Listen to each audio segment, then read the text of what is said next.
अस्सलामुअलैकुम, क्या हाल है? खैरियत से हैं? EB2 NIW वीज़ा कैटेगरी जो क्वालिफाइड और एजुकेटेड और एक्सपीरियंस प्रोफेशनल के लिए एक अच्छी कैटेगरी है। और जब कुछ साल पहले, आई थिंक 1.5-2 साल पहले, जब ये कैटेगरी इंट्रोड्यूस हुई या इसको हाइप मिली, तो बहुत सारे एजुकेटेड, क्वालिफाइड और एक्सपीरियंस प्रोफेशनल्स ने, खासकर जो science, technology, engineering, mathematics, health care, medical या इस तरह की जो हाईली क्वालिफाइड फील्ड्स हैं, उनसे वाबस्ता जो प्रोफेशनल्स हैं, उन्होंने इस कैटेगरी के अंदर बहुत ज़्यादा एप्लीकेशन फाइल की, जिनको यूएस की इमिग्रेशन चाहिए थी, क्योंकि उनको एक अपॉर्चुनिटी नजर आई यूएसए की इमिग्रेशन आसान तरीके से हासिल करने की, जिसके अंदर वो अपनी पटिशन खुद फाइल कर सकते हैं। किसी स्पॉन्सर की जरूरत नहीं है, डिपार्टमेंट ऑफ लेबर की सर्टिफिकेशन की जरूरत नहीं है, जॉब की जरूरत नहीं है। इन सारी चीजों के बगैर उनको अपनी पटिशन फाइल करने का मौका मिला। और इस अपॉर्चुनिटी से बहुत सारे एजुकेटेड, क्वालिफाइड और एक्सपीरियंस प्रोफेशनल्स ने फायदा उठाया, और पाकिस्तान के अंदर से भी बहुत सारे लोगों ने इस कैटेगरी के अंदर एप्लीकेशन फाइल की।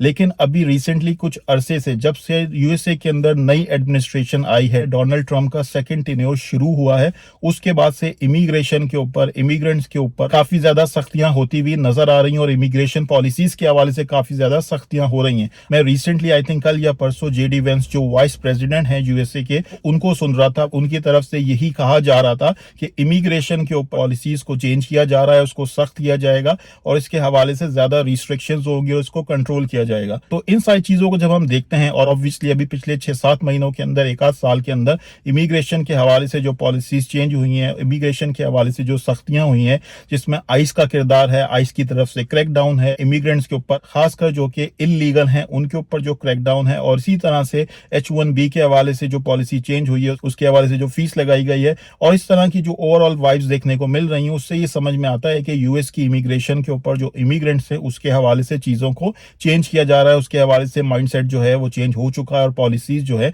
वो सख्त की जा रही हैं। तो जब हम इन सारी चीजों को सामने रखते हैं, तो EB2 NIW की जो वीजा कैटेगरी है, उसके हवाले से भी काफी सारे लोगों के जहन में सवाल पैदा होते हैं, मुख्तलिफ चीजों के हवाले से खदशे और कंसर्न पैदा होते हैं। और ये सवाल पैदा होता है कि ये जो EB2 NIW की जो वीजा कैटेगरी है, क्या ये स्टिल ओपन है, इसके अंदर स्टिल एप्लीकेशन फाइल हो रही हैं, और इसके अंदर चीजें स्टिल अप्रूव हो रही हैं। तो इन सारी चीजों के हवाले से लोगों के जहन में काफी ज्यादा सवाल है, और खासकर उन लोगों के जहन के अंदर जो इस कैटेगरी के अंदर एप्लीकेशन ऑलरेडी फाइल कर चुके हैं, और उनकी एप्लीकेशन USCIS के पास पेंडिंग है, अप्रूवल के लिए पेंडिंग है, अभी इन प्रोसेस है। और साथ ही साथ वो लोग जो इस कैटेगरी के अंदर अभी अपनी एप्लीकेशन फाइल करने के लिए तैयार हैं और इस हवाले से सोच रहे हैं। तो इस वीडियो के अंदर कुछ इन चीजों के हवाले से बात करूंगा। आजकल की जो अपडेट्स हैं EB2 NIW के हवाले से, जो अपडेट्स हैं, उसके प्रोसेसिंग टाइम, उसके अप्रूवल के हवाले से, ये एप्लीकेशन अभी स्टिल जो है वो चल रही है। तो इसमें से कुछ एस्पेक्ट्स को कवर करने की कोशिश करूंगा। और अभी हम लोग नवंबर 2025 के महीने के अंदर हैं, तो आज नवंबर 2025 के टाइम के ऊपर EB2 NIW का क्या स्टेटस है, इसका क्या फीचर हो सकता है, और जो इससे वाबस्ता लोग हैं जिन्होंने अपनी एप्लीकेशन ऑलरेडी फाइल कर ली है और वो वेट कर रहे हैं, उनको क्या एक्सपेक्ट करना चाहिए। और इसी तरह से जो नए एप्लीकेंट्स हैं जो अपनी एप्लीकेशन फाइल करने के प्रोसेस में हैं, उनको किन चीजों के हवाले से सोचना चाहिए और ख्याल रखना चाहिए, इस हवाले से कुछ इन्फॉर्मेशन शेयर करने की कोशिश करूंगा, और जो चीजें मैंने नोटिस की हैं वो आपके साथ शेयर करूंगा। अच्छा भाई, सबसे पहले अगर किसी के जहन में ये सवाल है कि EB2 NIW वीजा कैटेगरी है, क्या ये स्टिल ओपन है, क्या इसके अंदर स्टिल एप्लीकेशन जमा हो रही हैं, क्या इसको स्टिल प्रोसेस किया जा रहा है, तो गुड न्यूज प्रोफेशनल्स के लिए यह है कि ये कैटेगरी स्टिल ओपन है, इसके अंदर स्टिल एप्लीकेशंस फाइल की जा सकती हैं, और जिन्होंने एप्लीकेशंस फाइल की हैं उनकी एप्लीकेशन स्टिल प्रोसेस होंगी, उनके ऊपर डिसीजन लिया जाएगा और उनके साथ कम्युनिकेशन होगी। तो ये वीजा कैटेगरी स्टिल ओपन है और इसके अंदर एप्लीकेशंस फाइल हो रही हैं, तो इस हवाले से कोई खदशा नहीं होना चाहिए। अच्छा, इसके अलावा जो दूसरी चीज जो कि काफी इंपॉर्टेंट चीज है, जो लोग एप्लीकेशन फाइल कर चुके हैं USCIS के साथ और उनकी एप्लीकेशन पेंडिंग है और वो इंतजार कर रहे हैं, और उनके जहन में सवालात हैं प्रोसेसिंग टाइम के हवाले से, और वो ये सोच रहे हैं हमारी जो एप्लीकेशन है, जो with in normal processing time है, उसके अंदर ये एप्लीकेशन प्रोसेस हो जाएगी, अप्रूव हो जाएगी, इसके हवाले से क्या अपडेट है। तो उस हवाले से आपके जहन में ये होना चाहिए कि यार प्रोसेसिंग टाइम जो है वो थोड़ा सा ज्यादा लग सकता है। USCIS के पास बैकलॉग है, कुछ मखसूस कंट्रीज के हवाले से बैकलॉग ज्यादा है। गुड न्यूज पाकिस्तानी प्रोफेशनल्स के लिए यह है कि पाकिस्तान के हवाले से बहुत ज्यादा बैकलॉग नहीं है। जो ज्यादा बैकलॉग है वो इंडिया और चाइना के हवाले से, और ऑब्वियसली अगर आप देख भी रहे होंगे तो इंडिया और चाइना के हवाले से पॉलिसीज के अंदर जो है वो सख्ती ज्यादा है। लेकिन इसके हवाले से जो रेगुलर वीजा बुलेटिन आती हैं, आई थिंक जो मंथली बेसिस के ऊपर आती हैं, उसको पढ़ते रहना चाहिए, वहां से अपडेट लेते रहना चाहिए, और मुख्तलिफ कैटेगरीज के हवाले से वहां पे क्या न्यूज आ रही है, मुख्तलिफ डेट्स जो हैं वहां पे क्या आ रही हैं, कौन सी डेट कब करंट होगी, आपकी प्रायोरिटी डेट क्या है, तो इस हवाले से आपको वहां से रेगुलर अपडेट मिल सकती है। उसका लिंक भी मैं डिस्क्रिप्शन में डाल दूंगा, आप रेगुलरली पीरियोडिक बेसिस के ऊपर जाके वो वीजा बुलेटिन पढ़ सकते हैं। लेकिन ओवरऑल अगर हम प्रोसेसिंग टाइम के हवाले से बात करें तो जो नॉर्मल प्रोसेसिंग टाइम जो कि आई थिंक 1 साल पहले या 6 महीने पहले हुआ करता था, उससे ज्यादा का प्रोसेसिंग टाइम आपके जहन में होना चाहिए। मे बी 3 से 6 महीने या 6 से 9 महीने भी एक्स्ट्रा लग सकते हैं। तो इस चीज के लिए आपको जहनी तौर पर तैयार रहें और इस चीज से परेशान ना हो, ठीक है। तो प्रोसेसिंग टाइम जो है वो थोड़ा सा ज्यादा हो सकता है, डिले हो सकता है। लेकिन जैसे मैंने कहा, खुशखबरी ये है पाकिस्तानी एप्लीकेंट्स के लिए, पाकिस्तानी प्रोफेशनल्स के लिए, कि पाकिस्तान के हवाले से बहुत ज्यादा यूएससीआईएस के पास बैकलॉग नहीं है, या वहां पाकिस्तान के हवाले से बहुत ज्यादा डिले नहीं हो रहे। अच्छा, अब जिनकी एप्लीकेशन पेंडिंग है या जिन लोगों ने ऑलरेडी एप्लीकेशन जमा करवा दी है और अभी वो वेट कर रहे हैं कि यूएससीआईएस उनकी एप्लीकेशन को प्रोसेस करेगा, और उनके जहन में ये सवालात हैं कि यार यूएससीआईएस जो है उनकी एप्लीकेशन कहीं डिनाई ना कर दे, रिजेक्ट ना कर दे, तो उसके लिए क्या चीजें हो सकती हैं, क्या पॉसिबिलिटीज हो सकती हैं। तो जो मैंने थोड़ी बहुत रिसर्च की है उससे ये समझ में आया है कि यूएससीआईएस की तरफ से ज्यादा स्क्रूटनी हो सकती है, ज्यादा चेक्स हो सकते हैं और ज्यादा चीजों के हवाले से इन्वेस्टिगेशन हो सकती है। तो उसकी वजह से हो सकता है कि एप्लीकेंट्स को ज्यादा आरएफईज आए, यानी रिक्वेस्ट फॉर एविडेंस जो होता है, जिसमें एडिशनल कोई एविडेंस चाहिए होता है, एडिशनल कोई डॉक्यूमेंटेशन चाहिए होती है, तो आरएफई आने के जो चांसेस हैं वो ज्यादा हो सकते हैं और हो सकता है कि ज्यादा आरएफईज आए। तो उसके लिए आपको जहनी तौर पर तैयार रहना चाहिए, और जो भी आपने एप्लीकेशन फाइल की है, जिस कैटेगरी के अंदर भी आपकी एक्सपर्टीज हैं, जिस कैटेगरी से भी आप वाबस्ता हो, उसके हवाले से आपके पास सॉलिड डॉक्यूमेंटेशन होनी चाहिए। या अगर आपको लगता है कि पहले कोई कमी रह गई थी, तो उस कमी को पूरा करने के लिए आपको जहनी तौर पर तैयार होना चाहिए और अपनी डॉक्यूमेंटेशन को ज्यादा बेहतर तरीके से मेंटेन करना चाहिए और उसको अप टू डेट कर लें। और जो आपकी पुरानी डॉक्यूमेंटेशन आपने फाइल की थी, उसके हवाले से भी चीजों को अगर और बेहतर कर सकते हैं और ज्यादा बेहतर डॉक्यूमेंट्री एविडेंस हासिल कर सकते हैं, और आजकल की जो मार्केट है, यूएसए की जो मार्केट है, उसकी जो कंडीशंस हैं उसके हवाले से रिसर्च कर लें। उसके हवाले से अगर आपके पास कोई और एडिशनल स्किल सेट मौजूद है या कोई ऐसी चीज है जिसको आप ऐड ऑन करके अपने डॉक्यूमेंटेशन का हिस्सा बना सकते हैं, इन केस अगर आपको आरएफई आता है, तो उसके साथ आपके पास ये सारी डॉक्यूमेंटेशन ऑलरेडी प्रिपेयर होनी चाहिए, ऑलरेडी तैयार होनी चाहिए, और इसके हवाले से आप जो है वो पहले से तैयार रह सकते हैं। अच्छा, इसी तरह से जो नए एप्लीकेंट्स हैं जो कि अभी अपनी वीजा एप्लीकेशन फाइल करने का सोच रहे हैं, उनको ये चाहिए कि जिस कैटेगरी से भी वो वाबस्ता हैं, तो उस कैटेगरी के हवाले से रिसर्च जरूर कर लें कि यूएस के अंदर उसकी मार्केट क्या है, उसका स्कोप क्या है, आपके पास जो स्किल सेट है, आपके पास जो क्वालिफिकेशन है, एजुकेशन है, जो सर्टिफिकेशन है, क्या वो यूएस के नेशनल इंटरेस्ट के अंदर है, क्या उसकी नेशनल इंपॉर्टेंस है, क्या आप अपने स्किल सेट से, अपनी क्वालिफिकेशन, एजुकेशन और जो आपके फ्यूचर एंडीवर्स हैं, जो आपके हवाले से जो फ्यूचर प्रोस्पेक्ट्स हैं यूएसए के लिए, क्या वो बेनिफिशियल हो सकते हैं। तो इस हवाले से आपको जरूर बेहतर तरीके से रिसर्च करनी चाहिए और अपनी डॉक्यूमेंटेशन को बहुत बेहतर तरीके से कंपाइल करना है, और आपकी डॉक्यूमेंटेशन सॉलिड होनी चाहिए, उसके अंदर सारे एविडेंसेस होने चाहिए। आपको अपने केस को ज्यादा बेहतर स्ट्रॉन्ग तरीके से फाइल करना होगा, प्रेजेंट करना होगा। और उसके हवाले से जो एक ऑप्शन हो सकता है कि आप अच्छे एक्सपीरियंस जिनके पास इस कैटेगरी के हवाले से और इमिग्रेशन की दूसरी कैटेगरीज के हवाले से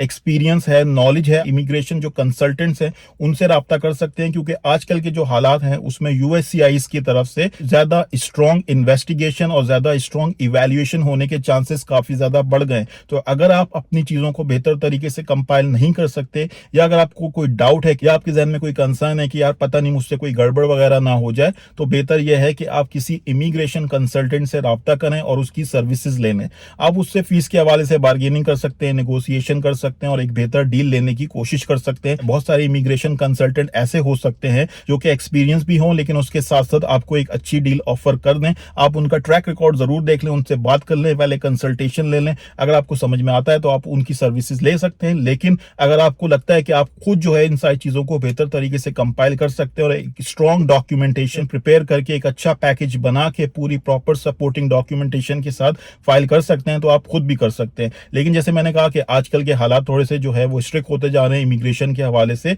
तो अगर आप किसी एक्सपीरियंस इमिग्रेशन कंसल्टेंट की हेल्प लेंगे तो इससे आपको फायदा हो सकता है। बाकी आप अपनी सिचुएशन को, अपने हालात को और जो भी इन सारी चीजों के हवाले से जो कॉस्ट वाबस्ता है उसको आप बेहतर तरीके से इवैल्यूएट कर सकते हैं, और आपको इन सारी चीजों के हवाले से सोच विचार करने के बाद एक बेहतर डिसीजन लेना चाहिए। अच्छा, इन सारी चीजों के साथ साथ और आजकल की जो सिचुएशन है उसको सामने रखते हुए एक जो चीज समझ में आती है वो ये है कि यूएससीआईएस की तरफ से जो इवैल्यूएशन है, जो स्क्रूटनी है, वो ज्यादा सख्त हो जाएगी। यानी यूएससीआईएस ज्यादा डेप्थ में जाके इवैल्यूएशन करेगा, स्क्रूटनी करेगा देखेगा, मुख्तलिफ एंगल्स को, मुख्तलिफ एस्पेक्ट्स को देखेगा, यूएसए की जो आजकल की सूरत हाल है उसको देखेगा, नेशनल सिक्योरिटी को देखेगा, जो एप्लीकेंट्स है उनकी सिक्योरिटी और बैकग्राउंड चेक जो है वो ज्यादा सख्त हो सकते हैं। जो भी एप्लीकेंट्स है वो इन सारी चीजों का ख्याल रखे, उनके जहन में ये चीजें होनी चाहिए। जो भी उनका पास्ट रिकॉर्ड है, ट्रैक रिकॉर्ड है, जो भी उनका बैकग्राउंड है, उसके अंदर कोई मसले मसाइल ना हो, उनकी एसोसिएशन किसी गलत चीज के साथ ना हो, किसी ऐसी चीज के साथ ना हो जो यूएस के इंटरेस्ट के अंदर नहीं है। तो इन सारी चीजों के हवाले से भी एप्लीकेंट्स को सोचना चाहिए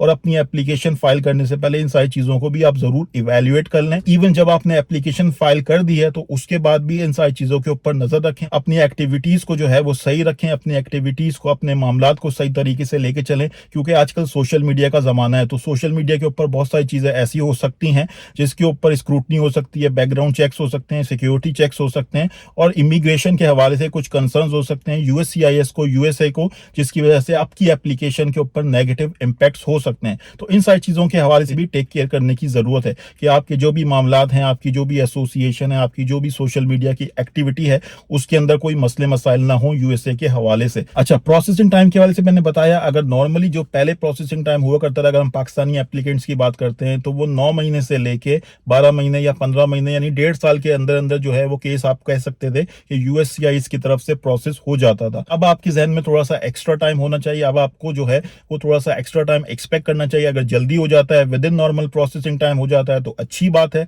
लेकिन अगर नहीं होता तो उसकी वजह से परेशान ना हो। 3-4 महीने, 5-6 महीने एक्स्ट्रा लग सकते हैं ऑन एवरेज। अच्छा, जिन लोगों ने एप्लीकेशंस ऑलरेडी फाइल कर ली हैं वो अपना केस स्टेटस जो है रिसिट नंबर डाल के यूएससीआईएस की जो वेबसाइट है वहां पे जाके उसको ट्रैक कर सकते हैं, उसके हवाले से अपडेट्स को मॉनिटर कर सकते हैं। इसी तरह से जो वीजा बुलेटिन आती हैं, आई थिंक जो मंथली वीजा बुलेटिन आती हैं, उसको आप रेगुलरली चेकआउट करते रहा करें, उसके अंदर से आपको फर्दर इंफॉर्मेशन मिलती रहेगी। यूएससीआईएस की वेबसाइट के ऊपर आपको एडिशनल इंफॉर्मेशन मिल सकती है, वहां जाके आप मुख्तलिफ चीजों के हवाले से, प्रोसेसिंग टाइम्स के हवाले से अपडेट ले सकते हैं कि आपकी जो कैटेगरी है EB2 NIW की, जो उसका क्या प्रोसेसिंग टाइम चल रहा है। उसका भी लिंक मैं डिस्क्रिप्शन में डाल दूंगा, आप इस लिंक के ऊपर जाके भी अपनी एप्लीकेशन के हवाले से अपडेट्स ले सकते हैं। अच्छा, इसके अलावा जो नए एप्लीकेंट्स हैं जिन्होंने अभी तक अपनी एप्लीकेशन फाइल नहीं की, उनको मेरी एडवाइस यही होगी कि जिस भी वो फील्ड से वाबस्ता हैं, जिस भी प्रोफेशन से वो वाबस्ता हैं, उसके हवाले से रिसर्च जरूर कर लें। यूएस की मार्केट के अंदर उनकी जो फील्ड है उसका क्या स्कोप है, उसके हवाले से जॉब ओपनिंग्स क्या है,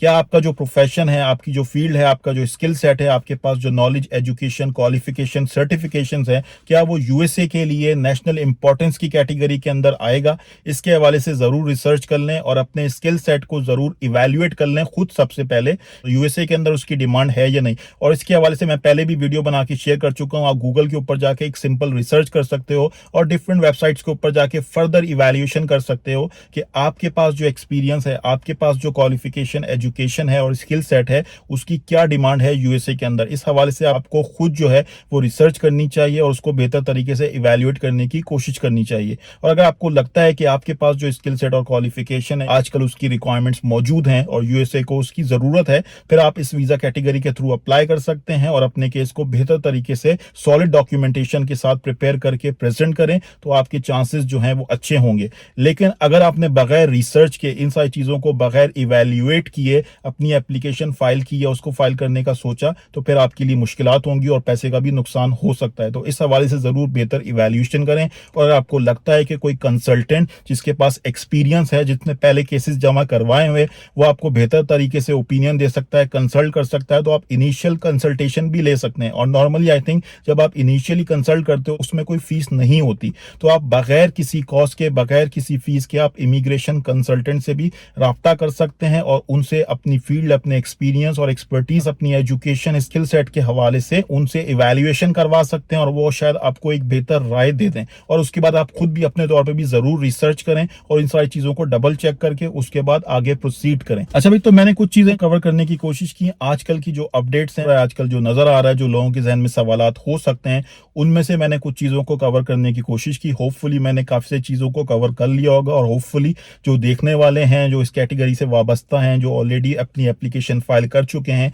या अपनी एप्लीकेशन फाइल कर रहे हैं, उनको कुछ कुछ ना कुछ अपडेट्स मिल गई होंगी, कुछ ना कुछ इन्फॉर्मेशन मिल गई होगी और अपने केस को, अपनी सिचुएशन को वो बेहतर तरीके से असेस कर सकते हैं और बेहतर तरीके से आगे प्रोसीड कर पाएंगे इस इन्फॉर्मेशन के थ्रू। लेकिन अपने तौर पे चीज़ों को ज़रूर चेक कर लिया करें, खुद भी ज़रूर रिसर्च किया करें, क्योंकि आपको अपनी सिचुएशन का, अपने केस का, अपने हालात का, जो भी आपकी कंडीशन है, जो भी आपका स्किल सेट है, प्रोफेशन है, जो भी आपके पास नॉलेज और एक्सपीरियंस है, उसके हवाले से आपको सबसे ज़्यादा बेहतर पता है। और उसके बाद अगर आप खुद रिसर्च करते हैं तो उससे आपको चीज़ें डबल चेक हो जाती हैं और ये एक अच्छी चीज़ होती है। ये भी ज़रूरी है कि जो ऑफिशियल वेबसाइट्स हैं, जो ऑफिशियल प्लेटफॉर्म्स हैं, जिसमें यूएससीआईएस की वेबसाइट है या और जो यूएस गवर्नमेंट की जो वेबसाइट्स हैं, वहां से आप रेगुलरली अपडेट्स लिया करें। So that's it from my side. Thank you very much. Good bye. अल्लाह हाफिज।